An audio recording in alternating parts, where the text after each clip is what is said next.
long road home seemed to go on and on. The road continued to outstretch in front of the vehicle endlessly. The light that shone through the branches of the tall green trees danced across the window in random patterns, every once in a while obnoxiously shining in your eyes. The surrounding was full of deep green trees, forming a forest around the road. The only sound was the sound of the car's engine as it traveled down the path. It was peaceful, and let out a serene feeling. Although the ride seemed like a nice one, it lacked every form of nice for both passengers. The middle-aged woman behind the steering wheel had neat short brown hair that fit her complexion quite well. She wore a green V-neck t-shirt and a pair of blue jeans. Diamond-stud earrings decorated each of her ears, which partially showed from behind her haircut. She had deep green eyes, which were brought out by her shirt, and the lighting seemed to make them even more noticeable. There wasn't much significance to her appearance. She just looked like an average mother that you'd see on TV shows and such. But one thing for sure made her different from those average mothers, and that was the dark bags under her eyes. Her facial expression was gloomy and sad, although she genuinely looked like the one who smiled a lot. She would sniffle every once in a while and occasionally glance in the rearview mirror to look back at her son in the back seat, who was hunched over partially. His arms held tight around his chest, and his head pressed against the cold window. The boy lacked any normal appearance. Anyone could blankly see that something was wrong with him. His messy brown hair went in every which way, and his pale, almost gray skin was brought out by the luminescent lighting. His eyes were dark, unlike his mother's, and he wore a white t-shirt and scrub pants that had been provided to him by the hospital. The clothes he had worn before were so shredded and bloodstained that they weren't even wearable anymore. The right side of his face bared a few cuts along with his split eyebrow. His right arm was bandaged up all the way to his shoulder, which had been shredded when his right side had hit the shattered glass. His injuries appeared to be painful, when really he couldn't feel a thing. He never could feel a thing. That was just one of the glories about being him. One of the many challenges he had to face growing up was growing up with a rare disease that caused him to be completely numb towards pain. Never before he had felt himself get hurt. He could have lost an arm and felt nothing. That and another major disorder that he had faced was the one that deemed him many insulting nicknames in the short time he had attended grade school, before he was moved to homeschooling with his Tourette's syndrome, which caused him to tick and twitch in ways he couldn't control. He would crack his neck uncontrollably and twitch every once in a while. The kids would tease him and call him Ticci Toby, and mock him with exaggerated twitches and laughing. It got so bad he turned to homeschooling. It was too hard for him to be in a common learning environment with seemingly every kid poking, or more like stabbing fun at him. Toby stared blankly out the window. His face was empty of any depictable emotion, and every few minutes his shoulder, arm, or foot would twitch. Every bump that the car tires hit made his stomach turn. Toby Rogers was the boy's name, and the last time Toby remembered riding a car was when it crashed. That's all he thought about, unconsciously replaying everything he had remembered before he blacked out, over and over again. Toby had been a lucky one, when his sister had been so lucky. When the thought of his older sister came, he couldn't help but let his eyes begin to tear up. The horrible memories replayed in his mind, the screaming that had been cut off when the front of the car was smashed in. It all went black for a moment before Toby opened his eyes to see his older sister's body. Her forehead was pierced with glass shards.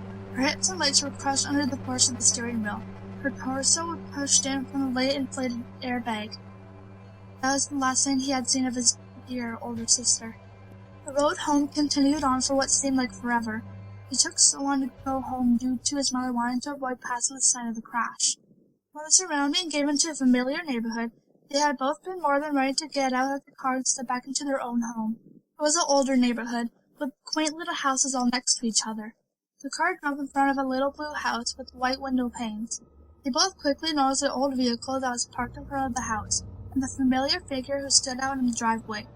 Toby felt automatic anger and frustration to take over him at the sight of his father who wasn't there. His mother pulled the car into the driveway beside him before turning off the engine and preparing to step out and face her husband. "Why is he here?" Toby said quietly as he looked back at his mother who reached to open the car door. "He's your father, Toby. He's here because he wants to see you." His mother responded with a monotone voice, trying to sound less shaky. Yet he couldn't have driven up to the hospital to see Lara before she died. Toby narrowed his eyes out the window. "He was drunk that night, honey. He couldn't drive." "Yeah, when is he not?" Toby pushed open the door before his mother and stumbled down into the driveway, where he met his father's gaze before looking down at his feet with a stern expression. His mother stepped up behind him and met her husband's eyes before walking around the car. His father opened up his arms, expecting a hug from his wife, but she walked past him and put her arm around Toby's shoulder and influenced him to begin walking inside. "Connie," her husband began to say under a raspy voice. "What, the welcome home hug, huh?" She ignored her husband's obnoxious words and walked past him with her son under her arm. "Hey, he's 16. He can walk by himself." His father began to follow them in. "He's 17. Connie glared back at him before opening the door to the house and stepping inside. "Toby, why don't we get you into your room, okay? Just to get some rest. I'll come and get you when dinner's ready." "No, I'm 16. I can walk by myself," Toby said sarcastically and glared back at his father before stumbling up the small staircase and turning into his room where he slammed the door violently. His little room didn't have much in it, just a small bed, a dresser, a window, and his walls had a few framed pictures of his family, back when they were a family, before his father became an alcoholic and acted violently towards the rest of the family. Toby remembered when he was arguing with his mother and he grabbed her by the hair and shoved her to the floor, and when Lara tried to break it up, he pushed her and she hit her back in the corner of the kitchen counter. Toby could never forgive him for what he did to his mother and sister. Never. Toby didn't care how much his father beat him. He couldn't feel it anyway. What he did care about was how he intentionally hurt the only two people he cared about. And when he waited in the hospital, where his sister took her last few breaths, the only person who didn't rush there was his dad. Toby stood by the window and looked out into the street. He could have sworn he saw things out the corner of his eye, but quickly blamed down the medication he had been put on. When dinner time had come around, his mother called up to him. Toby came down the stairs and hesitantly sat down at the table across from his father, and in between his mother and an empty chair. It was quiet as his parents picked out their food, but Toby refused to eat. Instead, he just watched his dad with a blank stare. His mother caught onto his stare towards his father and elbowed him slightly. Toby looked over at her slightly and looked down at his uneaten food, in which he didn't touch. Toby laid in bed. He pulled his covers over his head and stared out the window. He was tired, but there was no way he would fall asleep. He couldn't. There was too much to think about. He had been debating on whether or not to follow his mother's directions and forgive his father, or continue holding a grudge with his boiling hatred. He heard his door creak open. His mother padded into the room and sat on the bed next to him. She reached over and rubbed his back, which he had been turned to her. "I know it's hard, Toby. Trust me, I understand. But I promise you, it will get better," she said thoughtfully. "When is he going to leave?" Toby said with an innocent tone and a shaky voice. Connie let her gaze fall down to her feet. "I don't know, honey.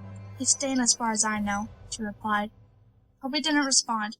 He just continued to look forward at the wall, holding his damaged arm near his chest. After a few minutes of silence, his mother sighed before she leaned in to kiss his cheek and stood up to walk out of the room. "Good night," she said as she closed the door.